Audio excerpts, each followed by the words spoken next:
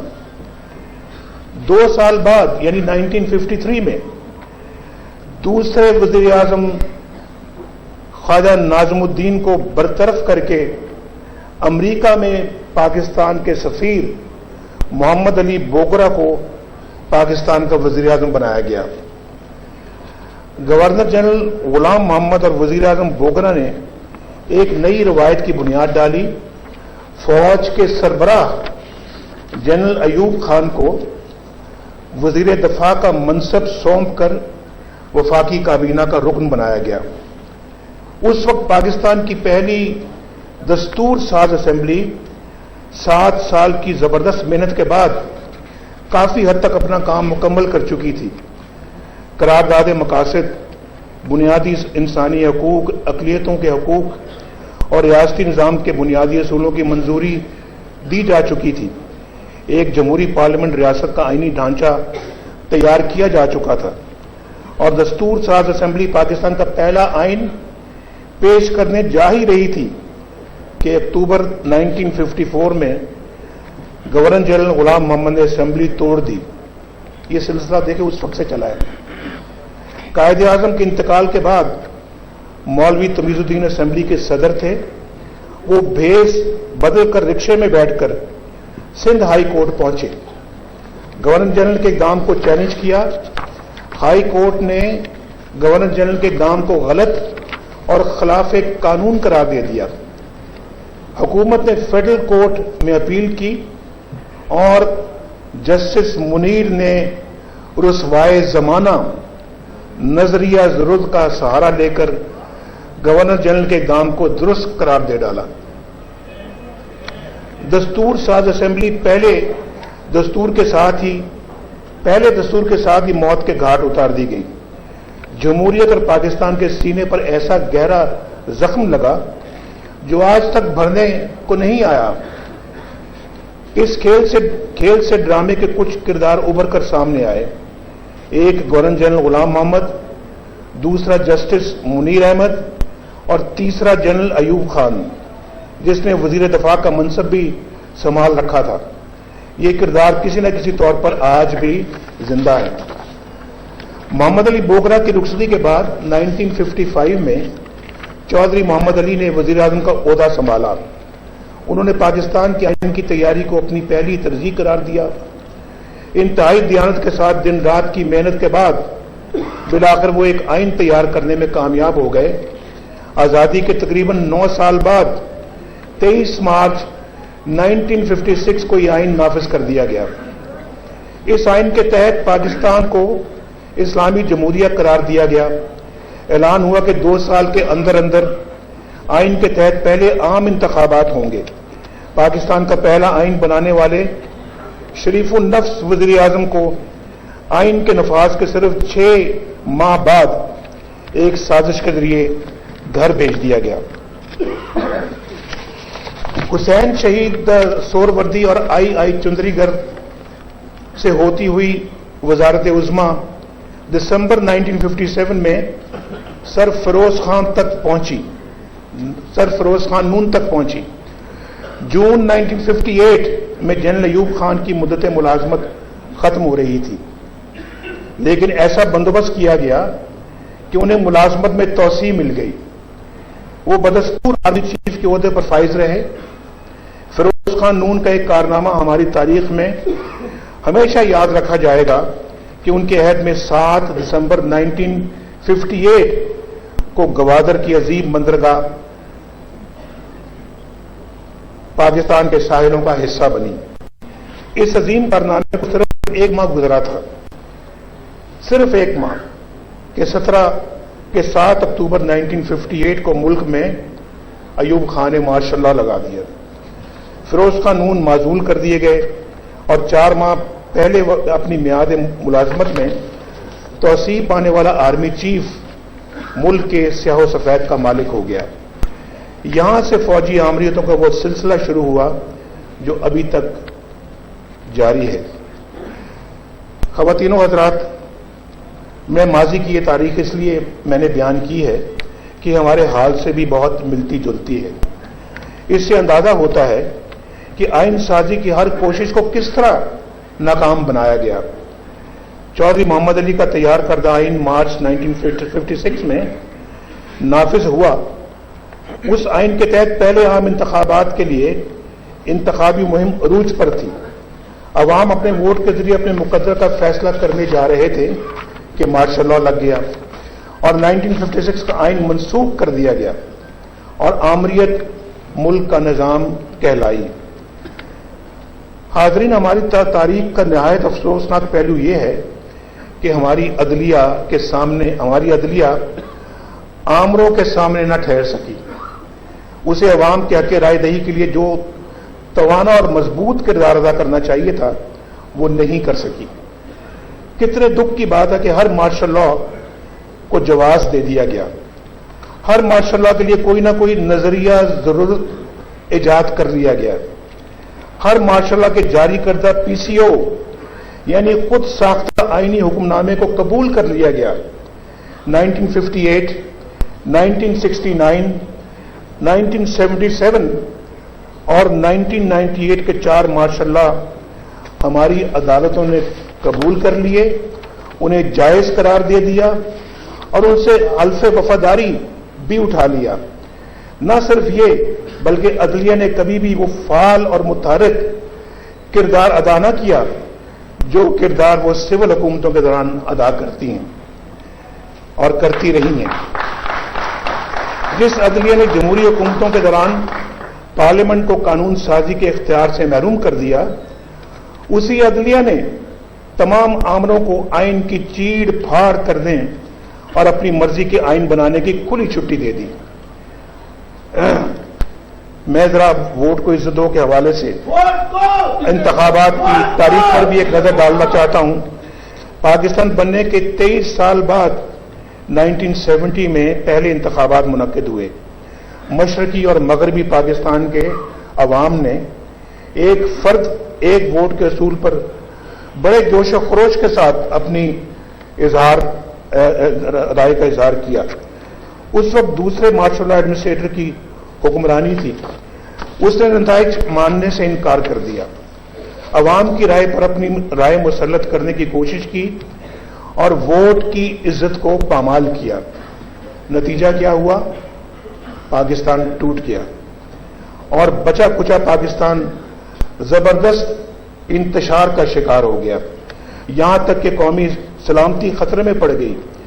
ان حالات میں اس کے سوا کوئی چارہ نہ رہا کہ مغربی پاکستان میں اکثریت حاصل کرنے والے لیڈر ذوالفقار علی بھٹو کو مدد کے لیے پکارا جائے. گالیاں کھانے اور نااہلی کے تانے سہنے والے سیاستدان سر جوڑ کر بیٹھے اور باقی رہ جانے والے پاکستان کے لیے ایک آئین تیار کیا. اس آئین کے نفاذ کے بعد 1977 میں دوسرے انتخابات ہوئے. اس بار بھی انتخابی نتائج عملی شکل اختیار نہ کر سکے اور ملک میں تیسری بار مارشل لاء لگا اور 1973 کے آئین کے تحت منصب سنبھالنے والا پہلا وزیر اعظم پھانسی چڑھا دیا گیا. مارشل لاء کے دور میں 1985 میں غیر جماعتی انتخابات ہوئے. محمد خان جنیجو کو وزیر اعظم بنایا گیا. 3 سال بعد اسمبلیاں بھی گھر بھیج دی گئیں اور وزیر اعظم بھی. 1988 ذرا سنتے جائیں آپ. 1988 میں چوتھے انتخابات ہوئے. محترمہ بینظیر بھٹو وزیر اعظم بنی. ووٹ کی عزت اس طرح کی گئی کہ 1.5 سال بعد یہ اسمبلیاں توڑ دی گئیں. وزیر اعظم کو گھر بھیج دیا گیا اور پھر 1990 میں 5ویں انتخابات ہوئے. عوام پھر اپنے حق رائے دہی کے لیے میدان میں نکلے. مجھے وزارت عظمیٰ کا اعزاز حاصل ہوا. 2.5 سال بعد اسمبلیاں ٹوٹ گئیں اور وزیر اعظم فارغ کر دیا گیا. 1993 میں 6 انتخابات ہوئے. محترمہ بینظیر بھٹو دوسری بار وزیر اعظم بنی، لیکن ووٹ کی توہین کا یہ سلسلہ جاری رہا. 3 سال بعد اسمبلیاں توڑ دی گئیں اور وزیر اعظم کو گھر بھیج دیا گیا. 1997 میں